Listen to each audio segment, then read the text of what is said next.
sounds like we're going to war. Absolutely. I'm not sure, Our It's a very mistakes are over. inspiring theme. right? All right. So we are officially, this is our second ever episode of Learn from My Mistakes podcast. I'm excited to have you here, Brian, because I know you have made plenty of mistakes. I shouldn't say it like that though. A few. Wow. But you have What an some introduction. history. Yeah. You have some history. I'm still here. That's right. He's like, don't talk about me like that. Okay, so just quick intro for myself, Marie Baginski here in Phoenix, Arizona. Been in real estate for 15 years already, a little bit of everything, short-term rentals, long-term rentals, fix and flips, wholesales. Uh, Jake, take it away. I'm taking it as we speak. I Jake Remillard. I'm here in Fayetteville, North Carolina. I've been in real estate for coming up on a couple of years now. In that time, made some amazing connections, partnerships with people such as Marie. Done some flipping, got some rentals, get a pretty cool, fully outsourced wholesale business. So, yeah, just making progress, making mistakes, learning from them, and then networking and having people like Brian Fine join our podcast here. Yeah, So so Brian, why don't you give everybody a little intro on you before we actually ask you about your mistakes? so I've been doing this since 2012. Been a full-time real estate investor. Uh, Lots of ups and downs along the way, but at the moment, we have about 500 rental units under management and growing pretty rapidly at that rate. So heading in the right direction. So overall, very, very pleased with it. In sense that we've done everything: Yeah. fix and flip, wholesale, short sale, short term, long term, you name it. We've done it all at this point. At least in the residential space, I have not stepped into like retail centers or things like Oh, that yet. okay. Yeah. So, just out of curiosity, on the rental side, how many of those do you own? Are you part owner in a lot of those? I Most of own those? 300 and some odd, 320 something of Yeah. those. So, Nice. Yeah. So, I'm sure you got some great tenant stories. oh yeah, we can. It's how long is this? This is you're gonna need more time if you want those. You should have warned me. No. So, I do want to know. I mean, you've been doing this now for over 10 years, right? So, if you had one that you could choose, and I know it's going to be a hard choice, but what would you say was your biggest mistake in real estate or being an entrepreneur in business in general? Being a house flipper. Okay. That was a wasted, well, not wasted. That's an incorrect way to say it.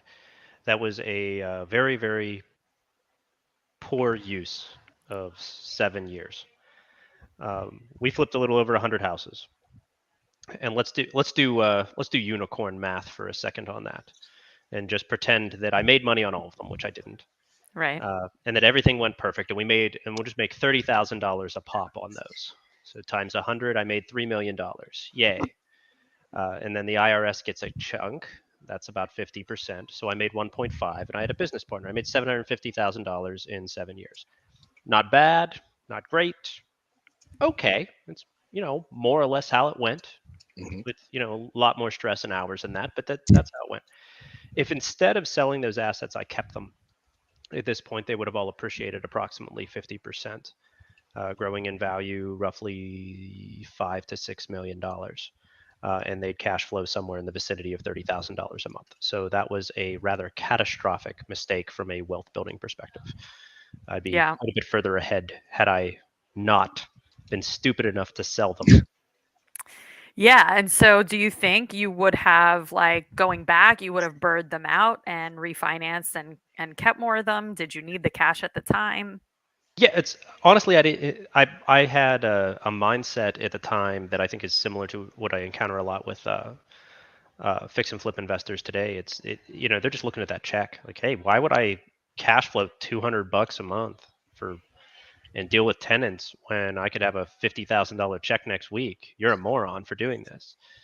And so that's kind of how I thought of it at the time. And even when you heard about these landlords, they were all older. They'd been in this for 40 years. They had thousands of doors. They're making more money a month than I made in a year.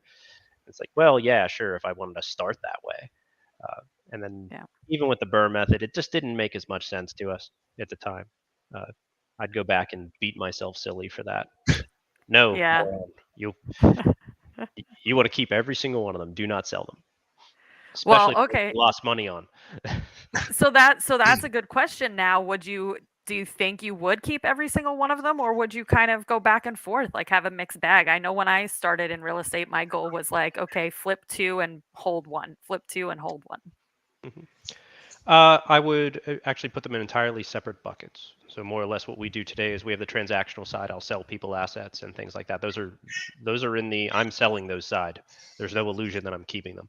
But for the stuff for ourselves, it's all keep. Yeah. Otherwise, it won't even make it through my underwriting. Wow. That's amazing. So obviously that has changed. Do you think it's been your mindset that changed, or what was it that changed your point of view and had you switch from fix and flip to buy and hold? Learning macroeconomics gives you a really, really good start. To build real wealth, which I define as cash that's there over time and grows, rather than dealing with what we call the churn. So if I do a fix and flip or a wholesale, I market for the deal, I find the deal, I do the transaction, I collect the check, but now I'm done. I have to go perform more actions to get more. That's the churn. And so the active side of the real estate business is a very high churn business, very stressful, relatively expensive, not super high risk, not really, but very, very active. It's a high paying job. The wealth side is about holding, and that's defined by the IRS. Most of the people that call themselves real estate investors are not, from a tax point of view. When you flip a house, that's income. Right. You're an unlicensed broker. You're not a real estate investor. A real estate investor, by the IRS's definition, holds property for greater than 1 tax year, and that is a tax status. If we have Right. a way we file it, you need a K-1, or you're not a real estate investor. So that was part of it. Deep understanding of what inflation does to us was another, and then learning the financing side. And it just makes no sense. It makes so much more, just in a few short years than you ever would as a flipper, and it just keeps coming. It's money while you sleep. Yeah. Jake, Oh. I feel like I see the wheels turning in your head right now, and you're like, I'm kind of new. I'm focused on wholesaling and fix and flipping right now. Yeah, no, absolutely. And I think that's why this podcast is so much fun for me, because there's like kind of contrasting experience here just between the two of us, right? So I'm still very in the mindset of like, I need to wholesale these properties. I need to just like get the cash flow there. I need to, flipping this property in Raleigh, North Carolina right now. And I'm just hyper focused on this big payout. And I've, more and more, I'm hearing kind of the same thing that you're saying, is just like all these people that wish they could just hold on to properties as they were, selling. So you'll sell it. Let's use 2021, 2022 as an example year, or 2020, 2021 as example years. Sure. They're not a good sample, but they had a very, very high appreciation rate. So your net off of a wholesale is, you do a really good job, 10%, and then about right. That's a good one. Yeah. And then IRS gets their cut, so don't forget them. The great state of North Carolina gets their cut, don't forget them, and then you'll probably have a local on top of that. So you're going to lose a third to 50% right off top. So you are netting maybe 5 to 7% on a wholesale deal. Same thing with your fix and flip. You underwrite it to whatever the hell you want, and then you're going to net 10 to 12 because that's what the number comes out when you're done. Well, if I just hold an asset from 2020 to 2021, it appreciated 15%. Yeah. I outperform it. When your tax event sucks, you're cutting huge checks to the government. To access equity, we do it 2 ways. Well, 3. 1, you can sell it. That's a tax event. That's what a house flipper does. 2, you can refinance it. That's debt. That's zero tax. And 3rd, you can 1031 it, which means you'll pay it off if you ever feel like it, but we never will. We'll just die instead. So holding them makes more wealth. You just have to wait a minute for the payday. The huge paydays are there. We take them as cash out refis. Yep. Okay. It doesn't look the same as a fix and flip payday, but then you still own the asset. So we're not done. Right. Then you still have depreciation and other. Yeah, I got all that fun stuff, and you can accelerate the depreciation, which is Yep. really fun. So if you hate paying taxes, why don't you reduce your taxable income to zero? And it's one of the largest deductions in the tax code. We should take advantage of it, and we only get it by holding property for at least one tax year. Yep. I just did a cost segregation analysis on 2 of my rentals this year to do that with the depreciation, accelerated depreciation. And I'm like, thank you to offset some of that active income, right? Exactly. So Brian, tell us what did your team look like when you started out fixing and flipping, and what does your team look like now? Great question. Okay, so when I started out, it was my wife and I, and we had a business partner. Our business partner was he was a silent partner. His goal was to write checks and collect checks. Didn't want anything else. Those my are the wife, best kind sometimes. No offense, Jake. it had its ups and downs, though. There's lessons in that too. That only Right. works temporarily. My wife was in charge of all the project management. She was very, very good at that. One of our first lessons, we lost a lot of money on our first flip, is when it's time to fire a contractor, you need to fire the contractor, and you need to do it fast. Yeah. Don't mess around. Oh, he just needs another chance. No, he needs to be gone, and you Yeah. need to go find somebody else. You don't have to be rude about it, but nope, the terms of this contract have been violated. We're done. Right. We screwed that up on the first one. My wife was very, very good at firing people for not doing their job. Really enjoyed that part. I handled the marketing and sales side. It's kind of like what I Okay. do today. I haven't overly changed that part. I do the front and the back. I'm the A to Z guy. Don't talk to me about any of the letters in between. Gotcha. So that was then.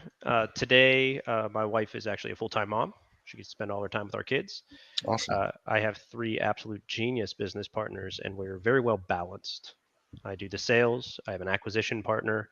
I have a networking partner, and I have a polymath partner. Handles all the money. I was going to say polymath. You might have to explain that a little bit. She is a CPA and one of the most brilliant people I've ever met. Nice. I look at a thing and I'm like, it looks like an okay deal to me. She's like, nope, we're going to make a fortune. Go buy it. Okay. Yep. And then it takes her 40 minutes to explain to me why it's a good deal because, I'm only. She can see things you can't see. Yeah, but once you see them, you can't unsee them. That's awesome. And then suddenly all this stuff like, oh, wow, nobody else is buying these because they don't know what they're doing. We're buying everything. Buy it all. 4 Okay. walls, a roof, and a positive DSCR. Sounds great. Let's close. Yeah. Well, and honestly, I feel like that is the trick, right? Like positive DSCR right now, that's key. Well, you have to have it, or they're not going to write you a loan. So Right. So aside from those business partners, so there's 4 of you that make up the core business partners. Do you have, virtual assistants, in-house assistants? How do you handle the property management side of things? 500 properties is a lot of properties. It is, and there's a fun stories too. So we just went from 3 VAs down to 1 full time. Okay. So we just shifted that around. I have 15 maintenance guys. Okay. They're 1099s. They're hard to keep track of, but I got a bunch of those, and I don't even know how many contractors beyond that. Lots of we run at least 4 crews at any given time for make readies. Okay. So relatively large construction side. And are you focused all in the great state of Pennsylvania? Yep, specifically in Western Pennsylvania, Pittsburgh is our choice market. That is the most affordable market on the planet with a population over 1 million. Okay. So we got that going for us. Yeah, I mean, I'm definitely, even though I'm from the East Coast, I definitely did not spend a lot of time in Pittsburgh. That's for sure. Mm-hmm. But I like the fact that you're niche and you're staying in that market. You're not really branching out or looking at other states right now, or we were. Okay. We were.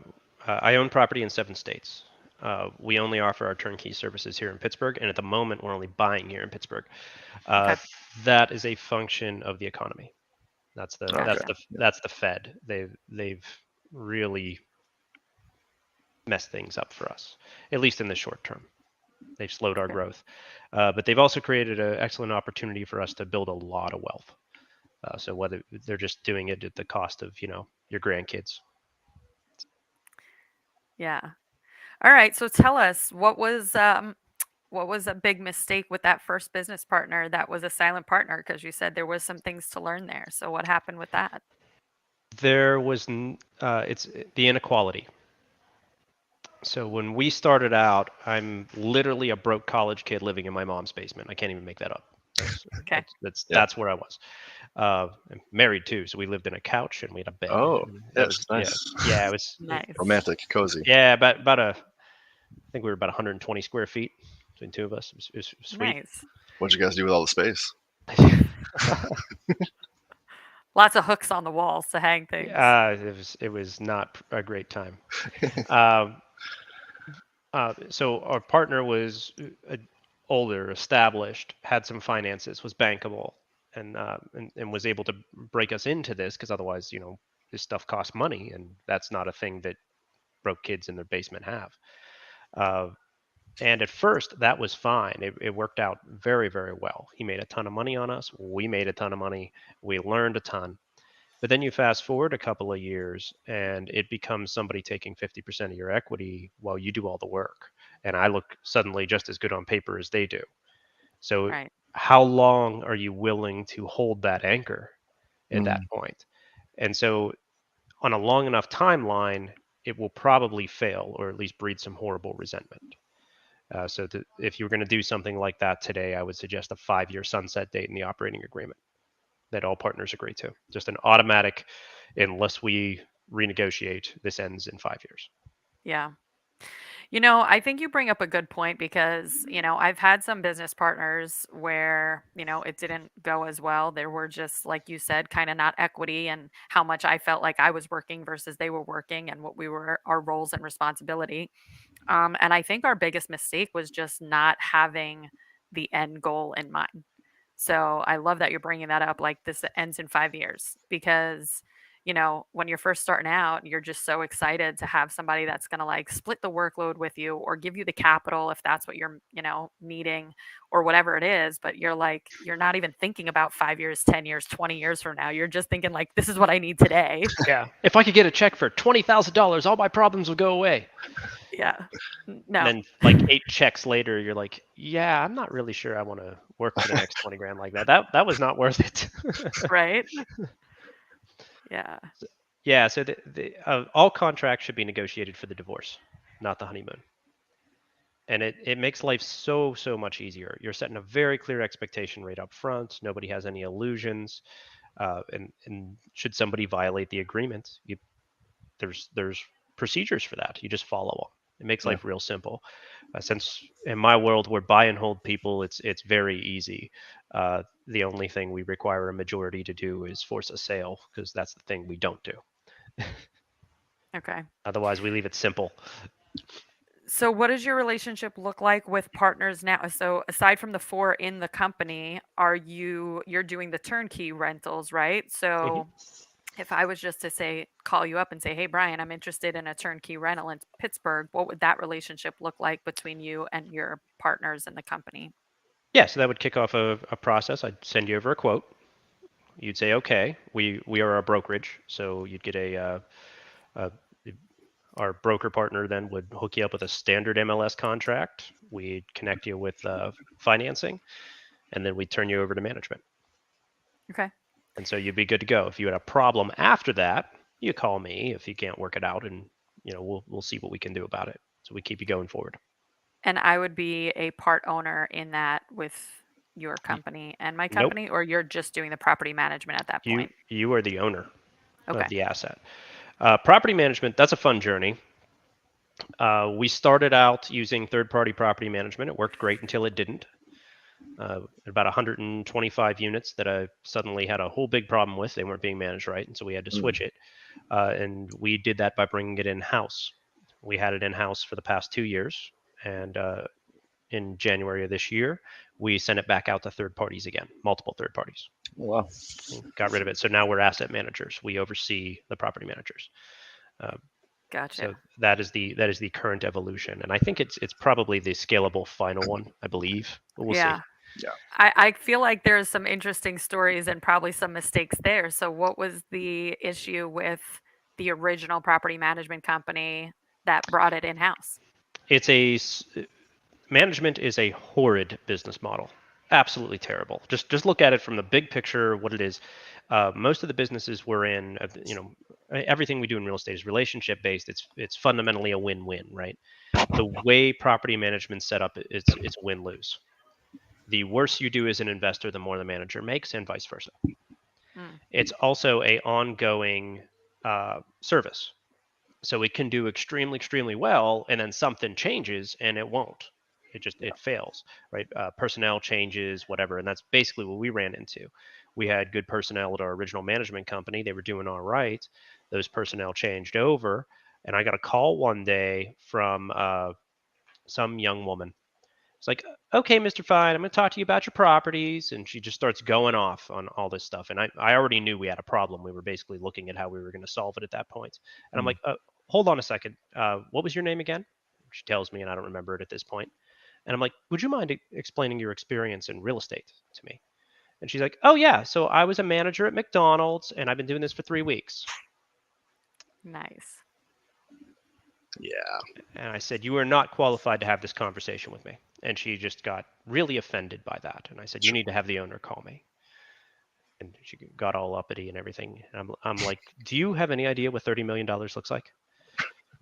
She's like, what? Do you know what $30 million looks like? No. Well, that's how much the value of the real estate portfolio you're trying to talk to me about is, moron. So put the owner on the phone. We're going to have an issue. I love that. So yeah, that didn't work out. We had to bring it in after that. But it was personnel, essentially. You have to keep competent people. And competent people want money. Yeah. People, A players don't work for scraps. It's not how this works. Well, not the same fee as a manager at McDonald's is making. Exactly. And the amount of capital thrown off as a property manager just doesn't hit it. So most of the personnel available that have to deal with all this stuff are not paid enough. Yeah. And as investors, we don't want to pay it because that lowers our bottom line. So it's this very antagonistic relationship right up front, and it causes a lot of issues long term. Okay. So that was our initial problem. Yeah. So I'm curious then what happened when you brought it in house, because as Jake and I are working together right now, we are wholesaling some properties. We're also picking up some buy and holds. We're kind of trying to implement the buy and holds sooner rather than later. And we have a property manager locally, but it's just a couple units. But I think we were already looking at like, I don't know if the communication is there, right? Like, I don't know if this is going to be a good long-term solution. We feel like if we bring it in-house, we'll have more control, right? More control with the processes, procedures, obviously personnel. So what advice would you give us if we're going to bring property management in-house? Don't. Yeah. Okay. Just don't. You'll bring all your problems in-house forever. Yeah. Management is a bargain at twice the price. Yeah. If you're getting it for less than 20%, be thrilled to death and pay it all day long if it's being done right, because it's worth every penny. You will always be the bad guy. You'll have all the tenant horror stories. This will stop being fun. There's tons of liability. Basically, being a property manager is being regulated by both state law and real estate law all the time, and being hated for it because nobody likes those laws. So the tenants disagree with them all anyway and think it should be different. And so you will always be the villain. If you get to the point where you do what we do and there's turnkey services, well, then your investors ultimately buy off of you because they love and trust you, which is, that's pretty important. They're my friends. I wouldn't have sold them junk. Well, they're going to be with you for years. And if it becomes an issue with their investment, whose fault is it? It'll Mm. always, always, always be your fault. You will never cease to be the bad guy. So I would not recommend it. It is an unprofitable business. I can tell you that right up front. So if you would like to only open businesses that make money, management is a terrible choice. Okay. Find another answer. Okay. Handle that. And in finding the right property manager, what would you say are kind of the key things to look for? That's actually really rough. It's reason being because the way we've solved it now has a lot to do with our size. Right. We are a really big account, so fucking me over is a very expensive proposition. Yeah. And so I get treated better than the average person at the same price because I'm worth too damn much. Yeah. Right. If you're going to bring them like 5-10 units and expect the same treatment, you're smoking crack. That's not how this Right. works. You're just simply not a big enough client. It's going to be a challenge unless you can offer them ongoing growth. And I would identify somebody who is both experienced enough to handle what you have and ambitious enough to want the growth. Yeah. That would be a really, really big portion. Make sure leasing is very strong. Everybody gets caught up in the maintenance side. We're not as worried about that part because we're a big ass contractor. Okay. But you guys can do that too. You can be your own maintenance. That's not a big deal. You can handle that. But I would make sure that the leasing side is very, very strong, and how they deal with tenants, the tenant relationship piece is very strong.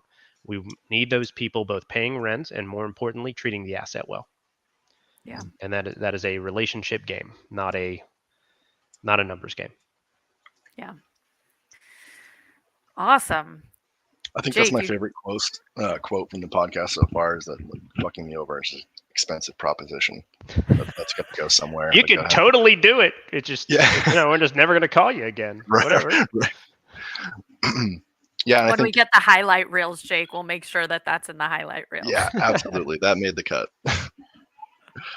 No, I just think that that's coming, to us at a very kind of crucial time for us to hear that, because as we are starting to keep more of these properties, that's really something to kind of think about, and hopefully not make that same mistake of just assuming that we can take on the management, because when we're crunching the numbers, we can kick back an extra 10% that really doesn't exist, right? Nope. Yeah. You're going to lose 20. Yeah. That's how it really works. It's insidious too. It's not actually easy math to do. It's not just your man hours. It's what happens when you do a shitty job with a tenant so they move out sooner. So now we have another turnover and make ready. So we've just enhanced that cost. To really calculate it, you'll need about a 5-year window, and you'll have to back calculate the whole cost. Yeah. And it gets very, very expensive. If you didn't if you didn't do a good move-in procedure with them, the tenant doesn't know how to maintain the property correctly. So they let certain things go, and it gets more damaged. That ups your maintenance costs, right? Because they didn't know how to do that. They felt you should fix something, and you didn't have a good enough relationship with them that explaining that what they're asking you to fix is not happening. So they stop paying rent over that, and now you got to take them to court and do all that. Well, all those costs add up, and they're essentially a management problem. Yeah. And you're talking about bringing all of that in house.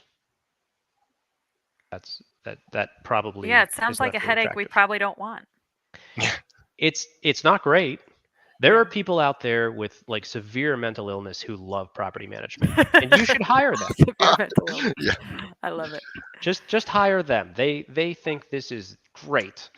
Great. Let them do it. Awesome. Well, Brian, I just want to ask you, for our listeners, because we're already at 30 minutes. So how can people get in touch with you? What's the easiest way if they are looking for some turnkey properties in Pittsburgh, Pennsylvania that are managed without them? How would they get in contact with you?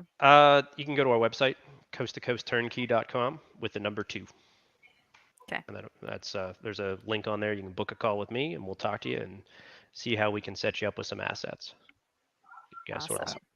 So it is a good time to buy, though it takes a little education to know why. Yeah. Absolutely. Right. Awesome. Well, thank you for your time, Jake. Any last questions for Brian before we sign off? No, I just thank you for dropping some knowledge bombs there and sharing some mistakes. I think it's something that more people I think should be open to doing. So just thanks for being open about it. Yeah, sure. Anytime, guys. Have you back Awesome. someday. Yes, I definitely look will. forward to Thank you seeing your so next much. update, your next episodes too. Yeah. Awesome. All right. All right. Bye, guys. Later, guys.